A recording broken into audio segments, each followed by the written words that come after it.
Radhe Radhe everyone, स्वागत है आपका मेरे चैनल देवलोक क्रिएशन में। और हमेशा की तरह मैं एक रहस्यमयी लोक कथा आपके लिए लेकर आई हूँ। ये है 1958 की, जो कि हिमाचल प्रदेश के चंबा जिले के पहाड़ों से बसा एक छोटा सा गांव जिसका नाम था घरेड़।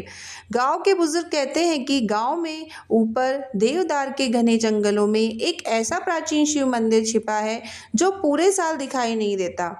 वो मंदिर सिर्फ अमावस्या की रात प्रकट होता है और सूरज निकलते ही गायब हो जाता है। लेकिन सबसे डरावनी बात यह है कि जिस किसी ने उस मंदिर के अंदर छिपे खजाने को ढूंढने की कोशिश की, वो कभी गांव वापस नहीं लौटा।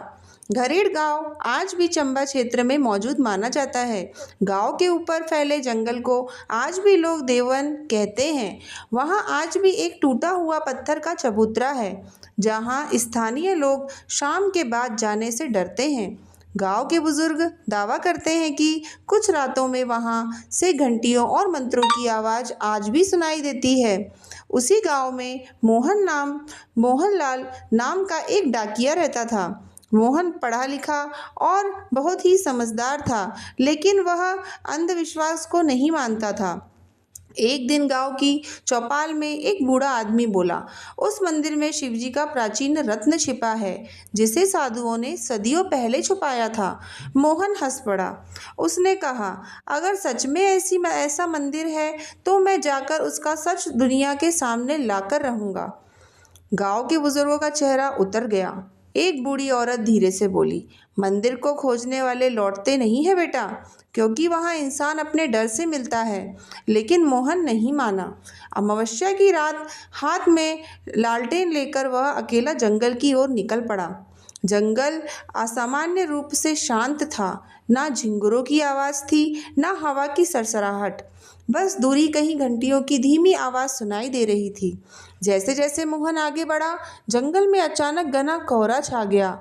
आसमान में बादल फैले हुए थे। दूर दूर तक काला काला आसमान दिखाई पड़ रहा था। उसे पेड़ों के बीच रोशनी दिखाई दी। धुंध हटते ही उसके सामने पत्थरों से बना एक विशाल शिव मंदिर खड़ा था। मंदिर बिल्कुल वैसा नहीं था जैसा गांव वाले बताते थे। उसकी दीवारों पर अजीब आकृतियां बनी थी। कुछ चेहरे रो रहे थे, कुछ ध्यान में बैठे थे।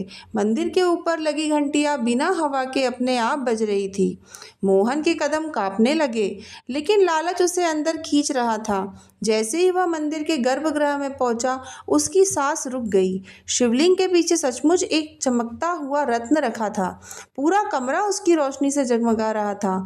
मोहन की आंखों में लालच आ गया। उसने जैसे ही रत्न को छूने के लिए हाथ बढ़ाया, अचानक पूरा मंदिर जोर जोर से कांपने लगा।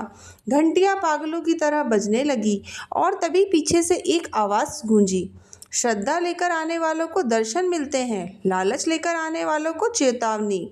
मोहन ने डरकर पीछे देखा। वहां एक लंबा साधु खड़ा था। उसकी आंखें अंगारों की तरह चमक रही थी। मोहन पीछे हटने लगा, लेकिन तभी उसने देखा कि मंदिर की दीवारों पर बने चेहरे धीरे धीरे हिल रहे हैं, मानो वे जीवित हो रहे हों। कुछ चेहरे उसकी तरफ देखकर मुस्कुरा रहे थे, कुछ गुस्से से घूर रहे थे। मोहन डर के मारे भागने लगा, लेकिन जितना वह भागता, मंदिर का रास्ता उतना ही लंबा होता जाता। अचानक उसे लगा जैसे कोई उसके कान में फुसफुसा रहा हो, जो यहाँ आ जाता है वो अपने असली रूप से बच नहीं सकता। मोहन रोने लगा। उसने हाथ जोड़कर कहा, मुझे माफ़ कर दो, मैं सिर्फ सच जानना चाहता था। इतना कहते ही अचानक सब शांत हो गया। घंटियाँ रुक गई, रोशनी गायब हो गई और मोहन बेहोश होकर गिर पड़ा। सुबह जब उसकी आँख खुली, वो जंगल के बाहर पड़ा हुआ था। मंदिर गायब था, लेकिन उसके हाथ में एक शीश थी, एक पुरानी लोहे की घंटी का छोटा सा टुकड़ा। जब वह गांव वापस पहुंचा और उसने वो टुकड़ा दिखाया, तो गांव के सबसे बुजुर्ग आदमी के चेहरे का रंग उड़ गया।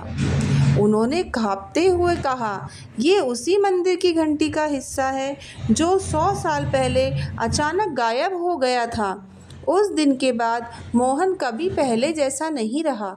उसने नौकरी छोड़ दी और ज़िंदगी भर मंदिर में सेवा करता रहा। और सबसे रहस्यमयी बात तो ये है कि आज भी घरेड़ गांव के कुछ लोग दावा करते हैं कि अमावस्या की रात देववन के जंगल में घंटियों की आवाज़ सुनाई देती है। कई लोगों ने दूर से रोशनी भी देखी है, लेकिन आज तक कोई ये साबित नहीं कर पाया कि वो मंदिर सच में मौजूद है या फिर वो सिर्फ उन्हें लोगों को दिखाई देता है जिन्हें स्वयं शिव शंकर जी बुलाते हैं। अगर आपको मेरी ये कहानी अच्छी लगी हो तो इसी तरह की कहानियों को देखने के लिए मेरे चैनल को लाइक करो, कमेंट करो और ज़्यादा से ज़्यादा शेयर करो और प्लीज़ इसी तरह की कहानी देखने के लिए सब्सक्राइब करना ना भूलें और कमेंट में लिखें हर हर महादेव।